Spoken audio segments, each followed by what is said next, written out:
ایک بار درود پاک پڑھیے۔ اللہم صلی علی سیدنا مولانا محمد بارک وسلم، صلاۃ و سلام علیک یا رسول اللہ، صلاۃ و سلام علیک یا حبیب اللہ صلی اللہ تعالی علیہ وسلم۔ یہ سورہ بقرہ آیت نمبر 58، اس کی تفسیر جانے آپ کا دل خوش ہو جائے گا، یقیناً آپ مچل جائیں گے۔ اللہ تبارک و تعالیٰ ارشاد فرما رہا ہے، الم تر الی الذی حاج ابراہیم فی ربہ ان آتاہ اللہ الملک۔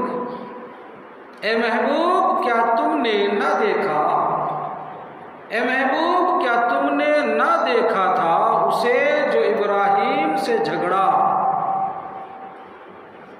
اس کے رب کے بارے میں اس پر کہ اللہ نے اسے بادشاہی دی۔ اذ قال ابراہیم ربی الذی یحیی و یمیت قال انا احیی و امیت قال ابراہیم فإن اللہ یأتی بالشمس من المشرق فأت بها من المغرب فبہت الذی کفر۔ جبکہ ابراہیم نے کہا کہ میرا رب وہ ہے جو جلاتا اور مارتا ہے، بولا میں جلاتا اور مارتا ہوں۔ ابراہیم نے فرمایا تو اللہ سورج کو لاتا ہے پورب سے، تو اس کو پچھم سے لے آ، تو ہوش اڑ گئے کافر کے۔ واللہ لا یہدی القوم الظالمین، اور اللہ راہ نہیں دکھاتا ظالموں کو۔ گزشتہ آیت میں یعنی اس سے پہلے کی آیت میں نور اور تاریکی والوں کا بیان ہوا تھا، اب انہی کی مثال بیان کی جا رہی ہے۔ مثال کے ذریعے سمجھایا جا رہا ہے کہ نور والوں کے پیشوا اور رہنما، نور والوں کا امام اور مقتدا حضرت سیدنا ابراہیم علیہ السلام تھے، اور تاریکی والوں کا پیشوا نمرود تھا۔ گمراہی والوں کا، اندھیری کی راہ میں بھٹکنے والوں کا سردار کون تھا؟ یہ نمرود تھا۔ ذرا سنیے اس آیت کریمہ کے تحت تفسیر کو۔ کہتے ہیں کہ نمرود تمام دنیا کا بادشاہ تھا، پورے جہان پر اسے بادشاہت اور سلطنت اللہ تبارک و تعالیٰ نے عطا فرمایا تھا۔ اس کا پائے تخت شہر بابل کے اندر تھا۔ جب حضرت ابراہیم علیہ السلام نے بتوں کو توڑا تو اس نے آپ کو قید کر دیا۔ وہ قصہ ہے نا کہ سارے کفار سال میں ایک دفعہ اپنے میلے میں جاتے تھے اور اپنے بتوں کے سامنے کھانا وغیرہ رکھ کر میلے میں چلے جاتے تھے، اور پھر میلے سے واپس آتے تھے تو اچھے اچھے کھانے، تحفے، تحائف جس کو پرساد کہتے ہیں وہ لاتے تھے، اور پھر اپنے بتوں کے پاس جاتے تھے۔ ادھر حضرت ابراہیم علیہ السلام کو ان لوگوں نے، یہ آیت کریمہ آئے گی تو انشاءاللہ تفسیر ہوگی، لوگوں نے کہا حضرت ابراہیم سے کہ آپ بھی چلیں ہمارے ساتھ، ذرا ہمارا میلہ تو دیکھیے کتنا اچھا ہوتا ہے اور کتنی بے حیائی کا ناچ ہوتا ہے۔ حضرت ابراہیم نے فرمایا نہیں، میری طبیعت اس معاملے میں سازگار نہیں ہے، میں نہیں جاتا، تم لوگ جاؤ۔ وہ سب اپنے میلے میں گئے۔ ادھر حضرت ابراہیم علیہ السلام نے ان کے تمام باطل بتوں کا کیا کر دیا؟ خداؤں کا کام صفایا کر دیا۔ کسی کی گردن توڑ دی، کسی کا سر توڑ دیا، کسی کے در ٹکڑے ٹکڑے کر دیے، اور کلہاڑی یعنی بسولہ سب سے بڑے بت کو چھوڑ کر اس کی گردن میں لٹکا دیا اور چھوڑ دیا۔ جب رات کو وہ لوگ میلے سے واپس آئے اور اپنے پرساد لے کر وہاں پہنچے تو اپنے بتوں کا برا حال دیکھ کر بلبلا اٹھے، چیخ و پکار کرنے لگے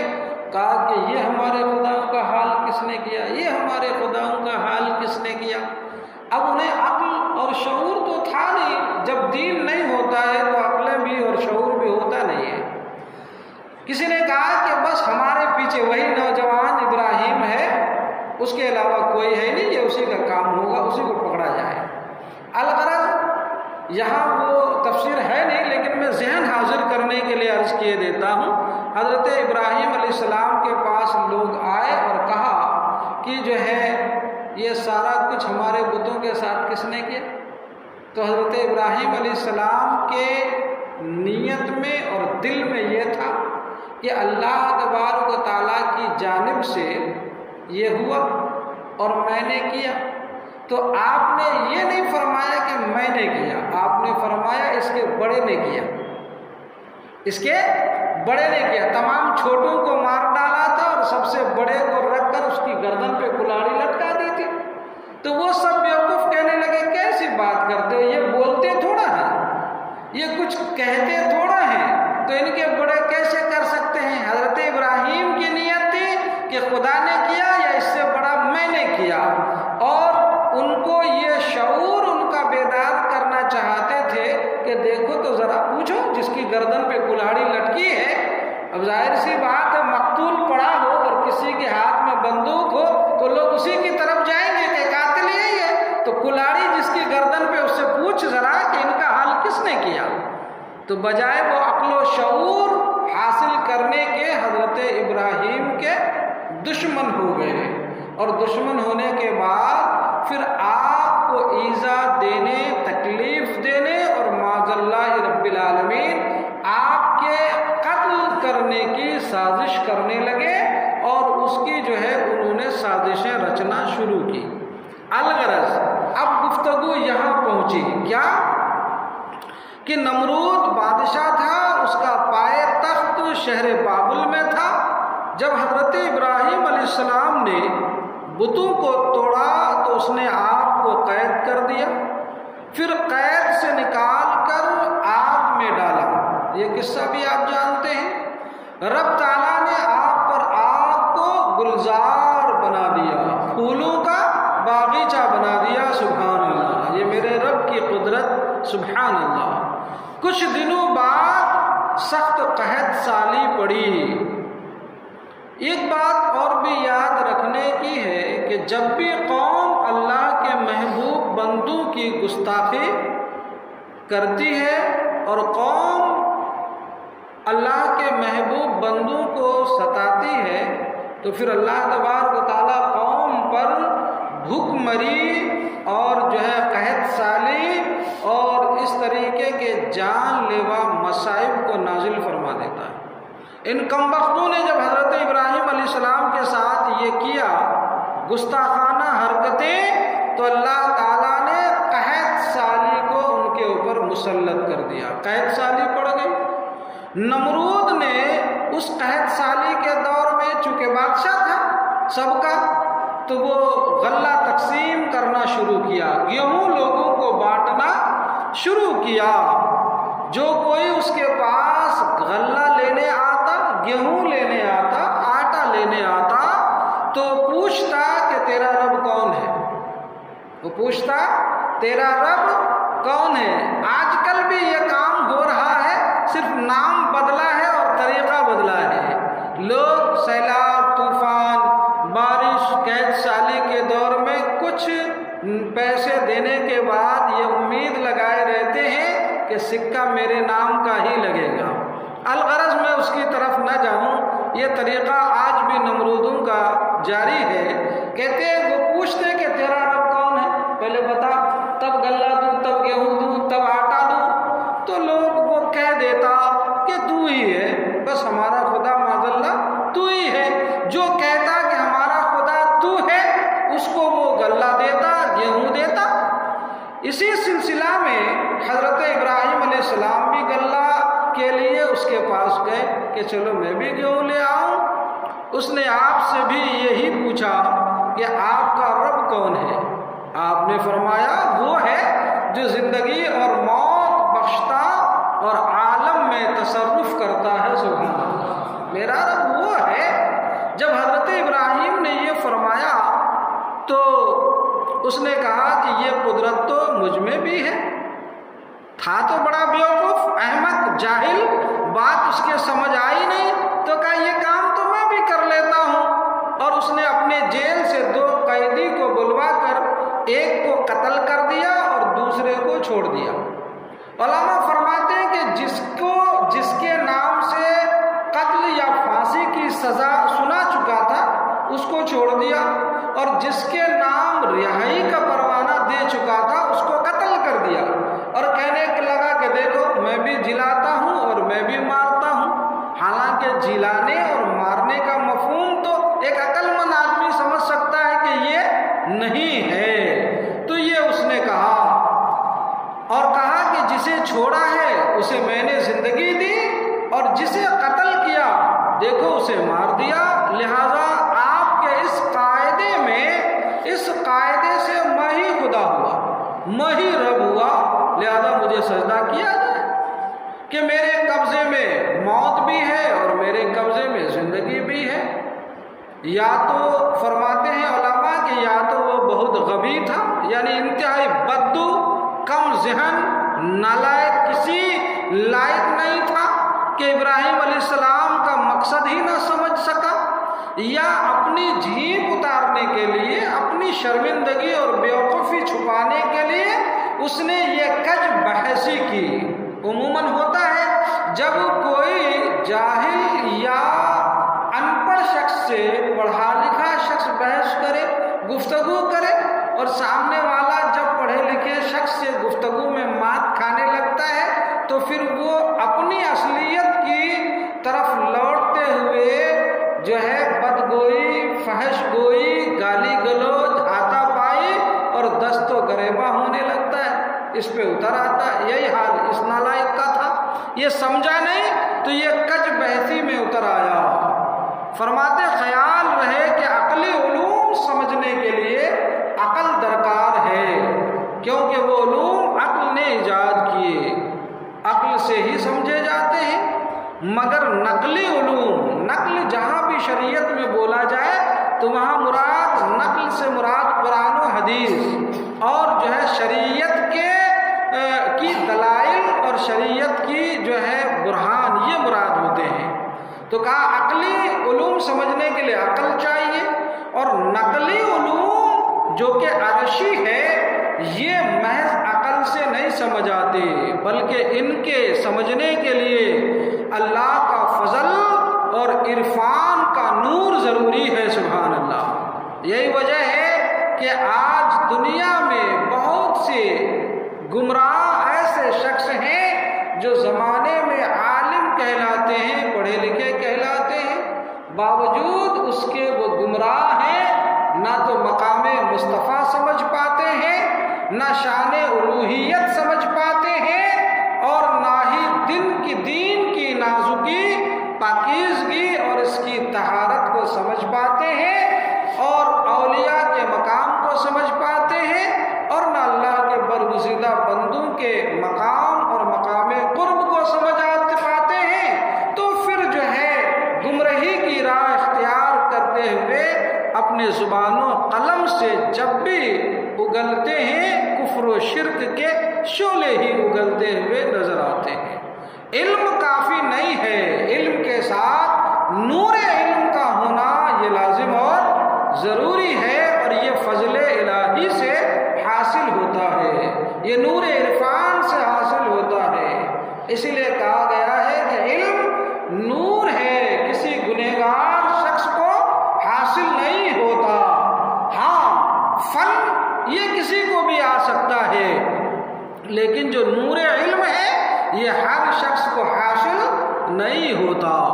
فرماتے آج بھی بے نورے، بے بہرے لوگ قرآن و حدیث میں وہ ٹھوکریں کھاتے ہیں کہ رب کی پناہ، رب تعالی فرماتا ہے لا یمسہ الا المطہرون، قرآن کو پاکوں کے سوا کوئی مس بھی نہ کرے گا۔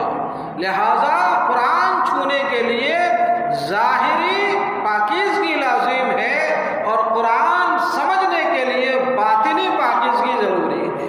جس دل میں جو ہے گستاخی مصطفیٰ اور جس دل میں بے ادبی نبی ہوگی، اس دل میں قرآن کا علم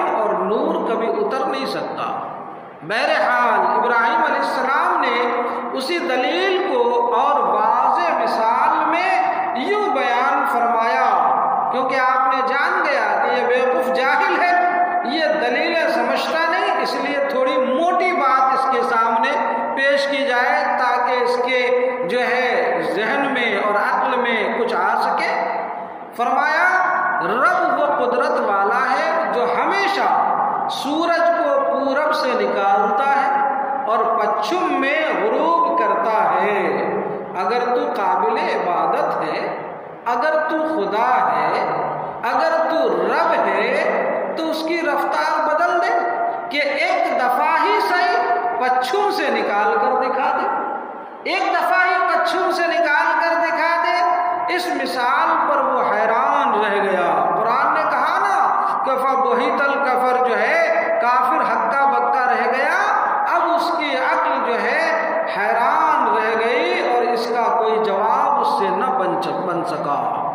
کھسیا کر جب جواب نہ دے سکا تو کھسیا کر بولا کہ آپ کے لیے میرے پاس غلہ نہیں ہے، جاؤ میری بات نہیں سنتے اور مجھ سے مناظرہ کر رہے ہو، آپ کے لیے میرے پاس کوئی غلہ، کوئی گیہوں، کوئی آٹا نہیں، جائیے آپ کو غلہ نہیں دیتا، اس رب سے مانگو جس کی عبادت کرتے ہو۔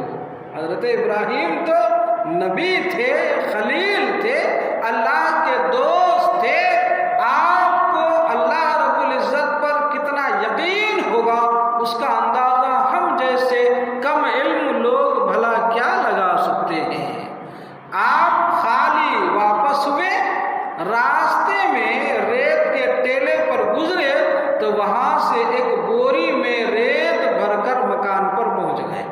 ہاتھ میں بوری تھی، ایک بوری ریت ہی بھر لیا اور بھر کر گھر پہنچ گئے۔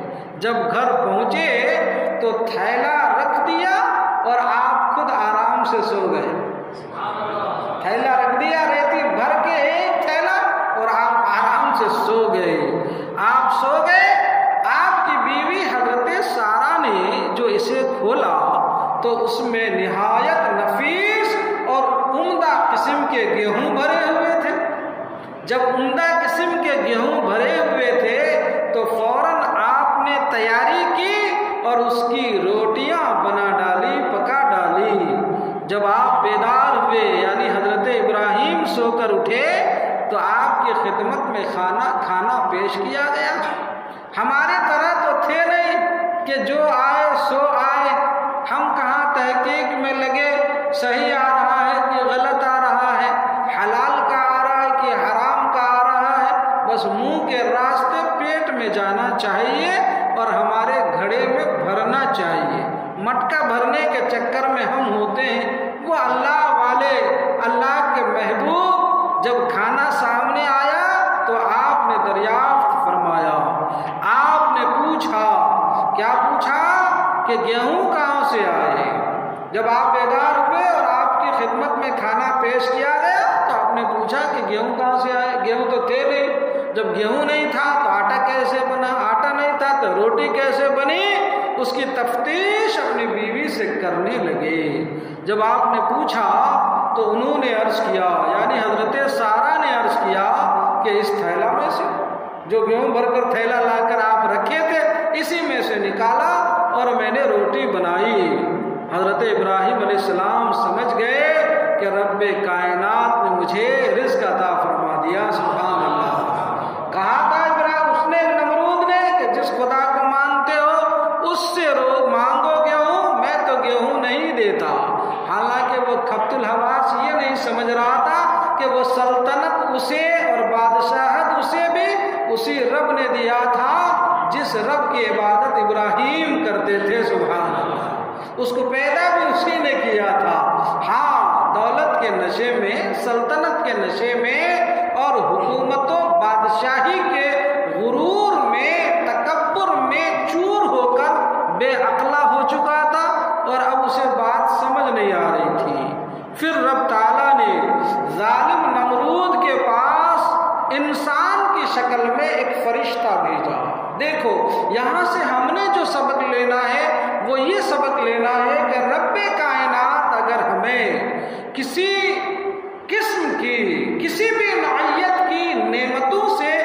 سرفراز فرمایا اور فرماتا ہے تو ہم نے اس کا بے انتہا شکریہ ادا کرنا ہے، چاہے وہ نعمت علم کی شکل میں ہو، چاہے وہ نعمت دولت کی شکل میں ہو، چاہے وہ نعمت طاقت و قوت کی شکل میں ہو، چاہے وہ نعمت عہدے اور جو ہے مقام کی صورت میں ہو، چاہے وہ نعمت توفیق الہی سے مساجد میں آ کر سجدے کی توفیق ہو۔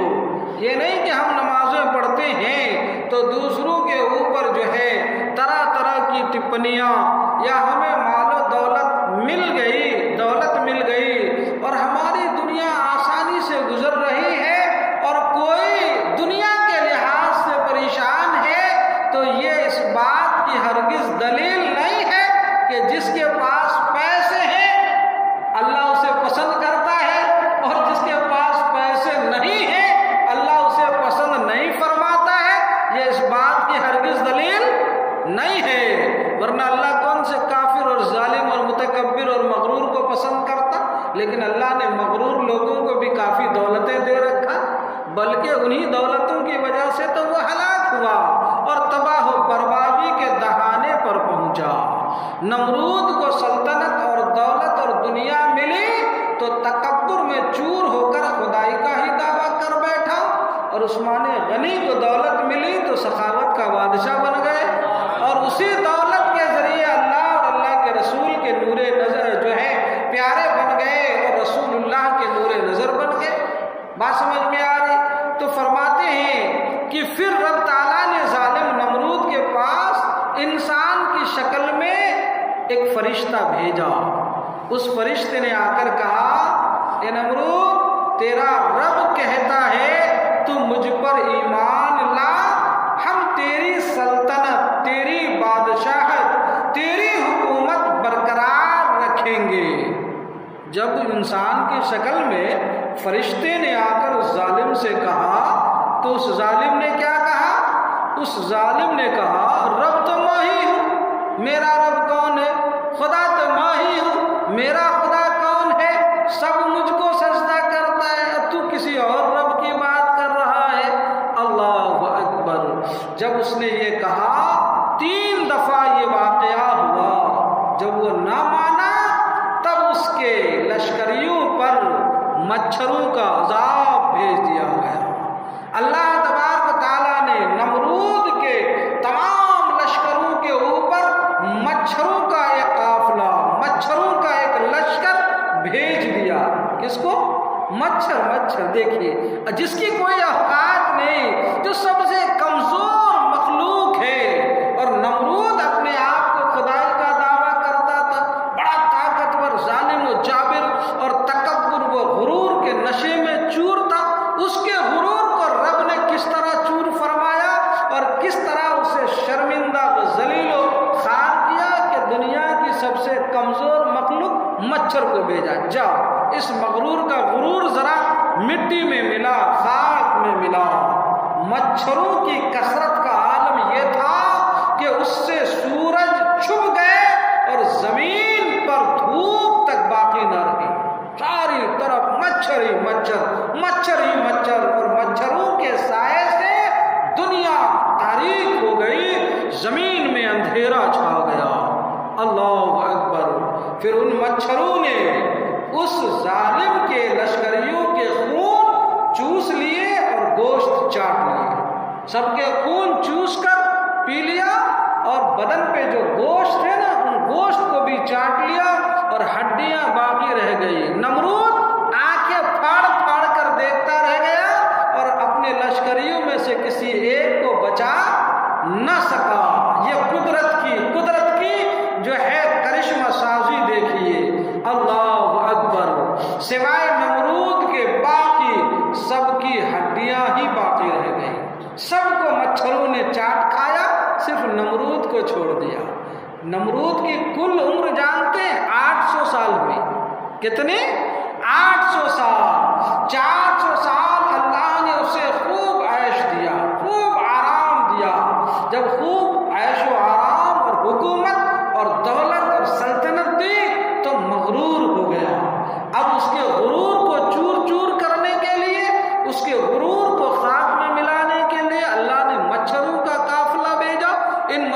نے ان کے تمام لشکریوں کے خون چوس ڈالے، ان کے گوشت چاٹ ڈالے، اور صرف یہ ظالم جو ہے آنکھیں پھاڑ کر دیکھتا رہ گیا، اور یہ دیکھتا ہی رہا۔ پھر ایک مچھر، اب اس کا کام تمام کرنے کے لیے ایک مچھر اس کی ناک کے ذریعے دماغ میں گھس گیا۔ ایک مچھر نمرود کے ناک کے راستے سے اس کے دماغ میں گھس گیا، اور 400 برس تک مغز میں کاٹتا رہا۔ اس کے دماغ میں گھسا، اور 400 سال تک نمرود کا دماغ وہ ایک مچھر کاٹتا رہا۔ اللہ اکبر! اللہ کی قدرت کا کمال تو دیکھو۔ علماء نے لکھا ہے کہ مکھی کی عمر زیادہ سے زیادہ 14 دن، اور مچھر کی عمر زیادہ سے زیادہ 7 دن یا 8 دن، اس سے زیادہ اس کی عمر نہیں ہوتی۔ اور اللہ نے وہ مچھر جو نمرود کے، یوں کہہ لیجئے کہ ظالم کے ناک کے راستے اس کے دماغ میں پہنچایا، تو وہ مچھر 400 سال تک کی زندگی پایا۔ اللہ نے اس ظالم کو جو ہے سزا دینے کے لیے 400 سال کی اس کو عمر دیا، وہ بھی اندر بند کوٹری میں، یا کوئی اجالا اور کوئی روشنی، کوئی ہوا نہیں، بند کوٹری میں۔ اور وہ مچھر 400 سال تک کیا کرتا رہا؟ اس کو نمرود کے دماغ میں کاٹتا رہا، اسے کھاتا رہا، اسے جو ہے ڈنک مارتا رہا۔ جب اس کے سر پہ اوپر سے دھمک پڑتی، چوٹ پڑتی، تو وہ مچھر تھوڑا اطمینان کرتا اور نہیں کاٹتا۔ یہ اللہ تبارک و تعالیٰ کی طرف سے سارا نظام قائم کر دیا گیا۔ تو اب جو ہے اس کے یعنی نمرود کے سر پر دن رات جوتے اور تھپڑ پڑتے رہتے تھے۔ جب اس کے سر پہ جوتے پڑتے، تھپڑ پڑتے، تو مچھر نہیں کاٹتا، اور جب جوتے پڑنا بند ہوتا تو مچھر کاٹتا۔ اس عذاب میں 400 سال تک مبتلا رہا۔ اب اس کے دربار کا ادب یہ بنا دیا گیا کہ جو بھی نمرود کے پاس آئے، پہلے 2 جوتے سر پہ مارے اور پھر بارگاہ میں بیٹھے۔ کس کے؟ نمرود کے۔ ظالم کو ایسا رب تبارک و تعالیٰ نے ذلیل و خوار کو رسوا کیا۔ اس سے پہلے 400 سال بہت آرام سے سلطنت کی، اور 400 سال جو ہے پٹتا رہا، پھر 1000 ذلت و خواری کے ساتھ 800 سال کی عمر میں مرا۔ اب ہمیں یہاں سے اس آیت کریمہ سے کئی باتیں بطور فوائد کے حاصل ہوئی۔ وہ حاصل یہ ہوئی کہ کفار سے مناظرہ کرنا، بدعقیدوں سے مناظرہ کرنا، یہ سنت انبیاء ہے۔ جیسا کہ حضرت ابراہیم علیہ نبینا علیہ الصلوۃ والسلام نے نمرود سے مناظرہ کیا۔ مناظرہ میں مقابل اگر آسانی سے شکست کھانے لگے تو پھر بہت پیچیدہ دلائل لانے کی ضرورت نہیں ہے۔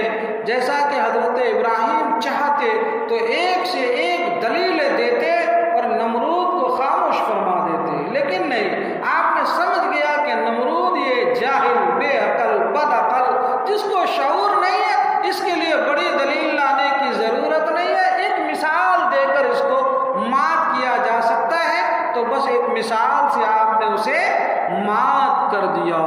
اسی طرح یہ کہ انبیاء کے ساتھ مقابلہ کرنا، انبیاء کی شان میں گستاخی کرنا، انبیاء کی طرف نظر حقارت اٹھانا، یہ تباہی و بربادی کا باعث ہے۔